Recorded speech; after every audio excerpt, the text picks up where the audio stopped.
real. E ó, tem mais aqui, Felipe. Já que você gostou do Guedinho, eu vou colocar a segunda parte para você, porque o Guedinho, ele agora, sim, excepcionalidade para momentos excepcionais. Agora a gente tem que voltar para o quê? Para a normalidade? E os momentos excepcionais, eles pararam? Ou a gente vive numa grande exceção, num grande regime de exceção? Vamos ver aqui. Pacto velado entre todo mundo. Ó, bem, a gente aceita as excepcionalidades desse inquérito porque o ambiente é excepcional. Não estou fazendo juízo de valor, estou dizendo o que aconteceu. Com a expectativa de que, com a volta da normalidade, esse inquérito fosse extinto, porque já não carece mais, a defesa da democracia não carece mais de medidas excepcionais. E não foi isso que aconteceu, né? O inquérito continua aberto e agora para qualquer tipo de utilização, inclusive... Pois é, continua crescendo. Continua... O problema não é o tamanho, o problema é o foco. Ou seja, quem criticar o ministros do STF, a crítica ali que eu entendo Você pode dizer que o Zema foi responsável, que não é papel de um ex-governador ficar usando o Vila Sésamo para fazer uma crítica, pode dizer tudo.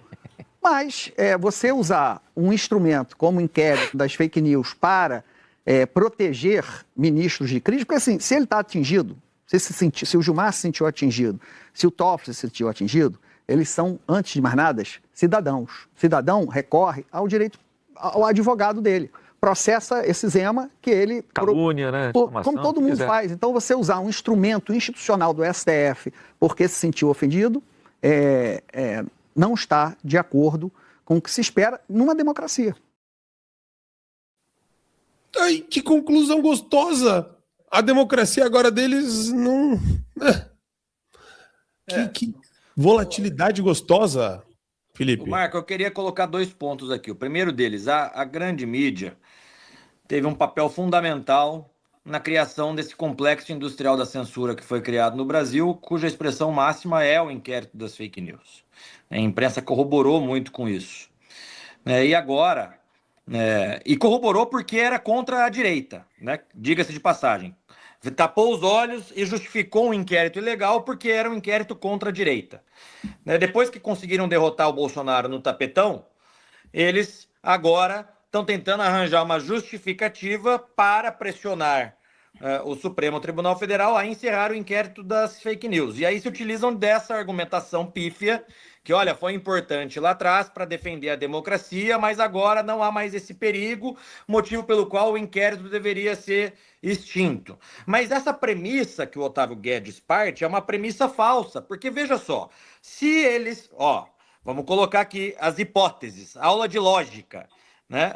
Se eles partem da premissa de que houve uma tentativa de golpe e se eles condenaram inúmeras velhinhas e velhinhos por tentativa de golpe no dia 8 de janeiro, a função primordial que eles alegam que o inquérito tem não atingiu seu objetivo, porque o dia 8 de janeiro aconteceu. Então, se o inquérito das fake news era para proteger a democracia contra o golpe, o dia 8 de janeiro não deveria ter acontecido. E eu falo isso porque fui membro da CPI do dia 8 de janeiro, e o governo federal, assim como o Supremo Tribunal Federal, tinham todas as informações de que aquelas pessoas que estavam lá estavam marchando para frente do Palácio. O general do Lula, que eu esqueci o nome agora, o G. Dias, estava lá, recebeu as notificações da BIM, deixou as portas do Palácio do Planalto abertas. Então, ou seja, nem essa premissa que o Otávio Guedes usa, ela procede, ela é verdadeira, ela é falsa. Essa premissa que ele parte é falsa. Agora, o segundo ponto que eu queria destacar aqui, Marco, é que é óbvio que o Gilmar não pode processar o senador Alessandro Vieira por conta do seu relatório na CPI do crime organizado. Agora, eu também não acho que o senador Alessandro Vieira seja um super-herói, porque ele está fazendo o que ele está fazendo agora, porque ele disputa a eleição neste ano. Mas eu quero lembrar vocês e contar um bastidor, que lá em 2019, no primeiro ano do meu primeiro mandato e o primeiro ano do mandato do presidente Bolsonaro, eu fui desde o início membro da CPMI das fake news. O requerimento que deu origem à CPMI das fake news era um requerimento extremamente amplo. Falava desde aquele problema que a gente tinha de baleia azul, lembra daquela confusão que adolescentes, crianças entravam em sites e ficavam se automutilando e se suicidando, Falava desde isso até opiniões, críticas e notícias falsas.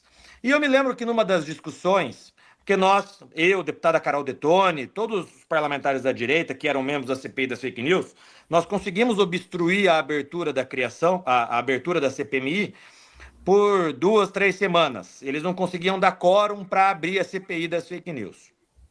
E aí, numa das discussões que eu tive, eu, Carol, senador Alessandro Vieira e o senador Ângelo Coronel, que era o presidente da CPI das fake news, nós tivemos uma reunião dentro do gabinete do senador Ângelo Coronel e eu levei uma proposta para que a gente pudesse avançar na CPI das fake news. A minha proposta era limitar o escopo da CPI, proteger as opiniões políticas, tanto de parlamentares quanto da população, e focar nessa questão das crianças e dos adolescentes que entravam nesses Discord da vida para ficar se mutilando e se suicidando. A minha proposta era essa. E eu tive uma discussão muito dura com o senador Alessandro Vieira, que naquele momento queria que a CPI das fake news fosse utilizada justamente para perseguir quem pensava diferente dele. Então, a gente não pode esquecer, a gente tem que ter memória sobre o papel que cada uma dessas pessoas tiveram no passado. O senador Alessandro Vieira agora está fazendo tudo isso porque ele está querendo se reeleger ao Senado no estado dele. Mas ele também foi um dos autores de todo esse complexo industrial da censura, foi um dos idealizadores da CPMI das fake news, que por sua vez deu base ao inquérito das fake news. Ele defendia toda essa perseguição, foi autor da lei do projeto de lei de censura nas redes sociais, de regulamentação das redes sociais. Então, esse é Alessandro Vieira. Agora, é um oportunismo político aquilo que ele está fazendo nesse momento, eu não tenho a menor dúvida disso. E eu acho legal que o Felipe trouxe essa questão, porque o Gilmar aqui, né, a gente tem o meme dele, uma grande confusão. Olha aí o Gilmar, achando tudo isso uma grande confusão. A gente... Aí, ó. Fala, Gilmar. Fala com a gente aí, Gilmar. É uma grande confusão. Fala de novo. É uma grande confusão.